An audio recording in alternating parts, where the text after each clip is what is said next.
सोलापूर जिल्हा महाराष्ट्राच्या राजकारणातलं असं मैदान जिथं डाव खेळले जात नाही तर थेट इतिहास घडवला जातो।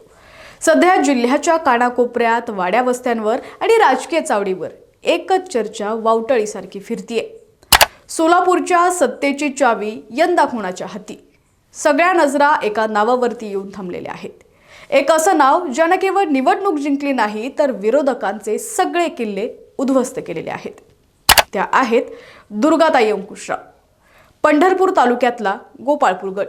इथं यंदा रणधुमाळी नुसती रंगली नव्हती तर ती धगधगत होती।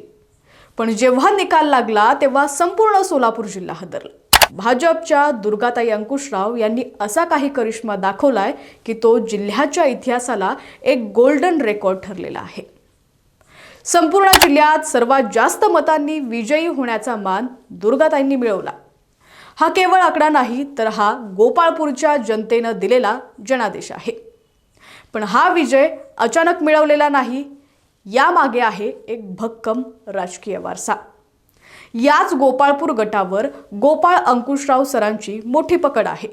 यापूर्वी ते इथून स्वतः बिनविरोध निवडून आले होते। विना संघर्ष निवड होणं हे आजच्या काळात स्वप्नवत आहे।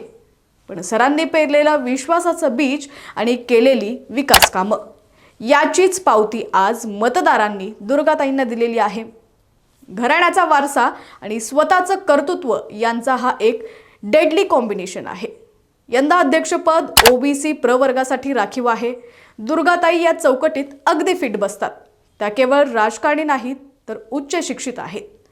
प्रशासनाचा गाडा हाकण्यासाठी लागणारी बुद्धिमत्ता त्यांच्याकडे आहे।